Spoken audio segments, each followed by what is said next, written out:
Okay, so before you can start building your video, you're going to need to correct your images so that they're ready to go. So the first thing you're going to do is make sure that you've created a folder on the desktop with all of your images. I'm going to use Maddie's photos today. Thank you, Maddie. And then you're going to open up Photoshop and you're going to open one of the images. So I'm going to select this one. Okay, and there we have the image. So there's a couple of things that you're going to need to do to make sure your images are ready to go. And the first thing I'm going to talk to you about is just getting the value where you want it. So that's something that we can do as a batch so that all of the images in your folder have the same kinds of tonal shifts and value contrast. Some of the other changes that we're going to make to this image we're going to have to do individually, like cropping and slightly rotating the image. So to start with the value, you're going to create an action that we're going to be able to apply to all of the other photos. So you're going to come up to Window and then select Actions.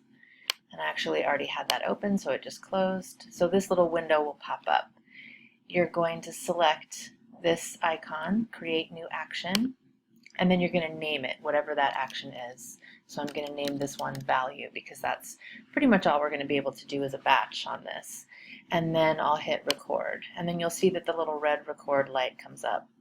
So now I'm going to make the correction. So the way I do it is I come up to Image and then over to Adjustments and then down to Levels. And you'll see a graph will pop up.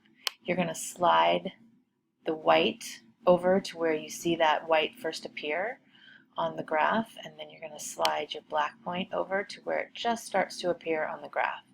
And then this is your midpoint, and you can play around and see what that does when you move it. You don't want to totally have things be too dark or have things be too light. So you want it, a nice amount of contrast and right in the middle. So I'm going to go right about there. And then when you're happy with that, you go ahead and hit OK. So at this point, I'm ready to stop recording. So I hit the stop button there. And now I'm going to go ahead and close this image, and I'm not going to bother saving it. And then I'm going to come up to Automate. So go to File, and then scroll down to Automate, and then select Batch. And so you want to make sure that the action that you're about to process with is the one that you want.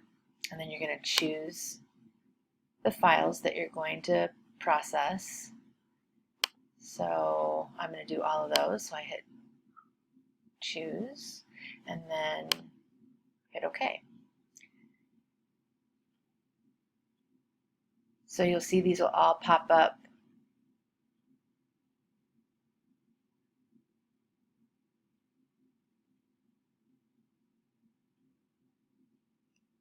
There we go.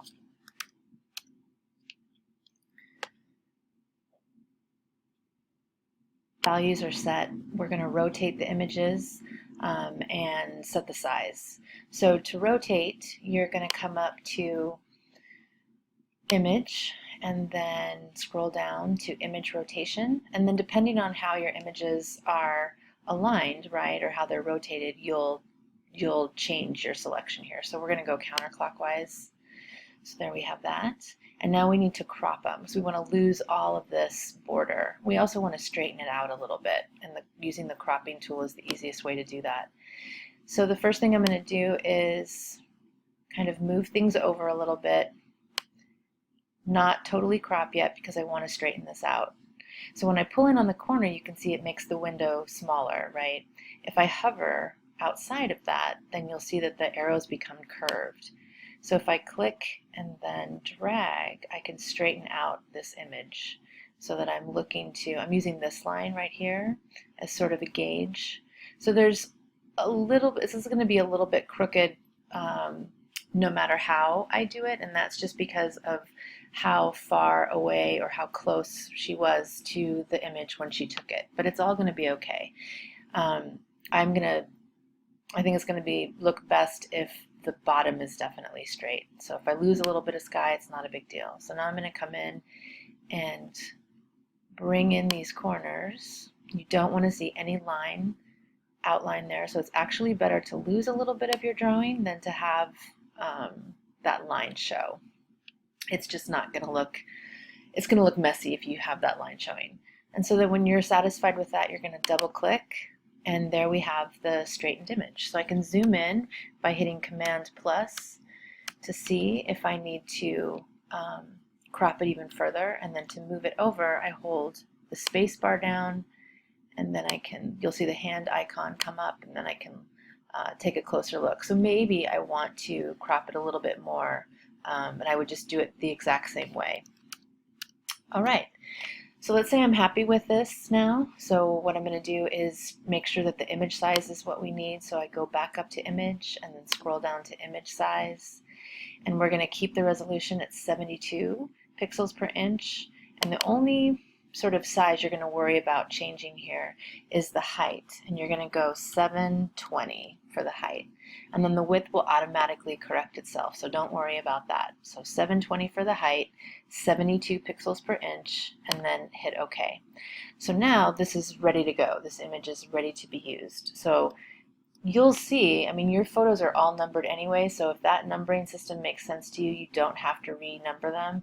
If you feel like this is too big of a number to think about, you're welcome to, rename your files 1, 2, 3, 4, 5, blah, blah, blah. But you don't have to. As long as you know what comes first, you're good. So go ahead and save.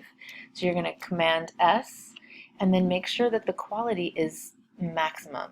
So either, if it doesn't pop up automatically, make sure that you're pulling it all the way over to maximum. And then when you're done, hit OK. So all of the values been corrected on these, and now you just have to go through and finish the cropping and the size. It does take a little bit of time, but it's not too difficult. Good luck, have fun, see you Monday.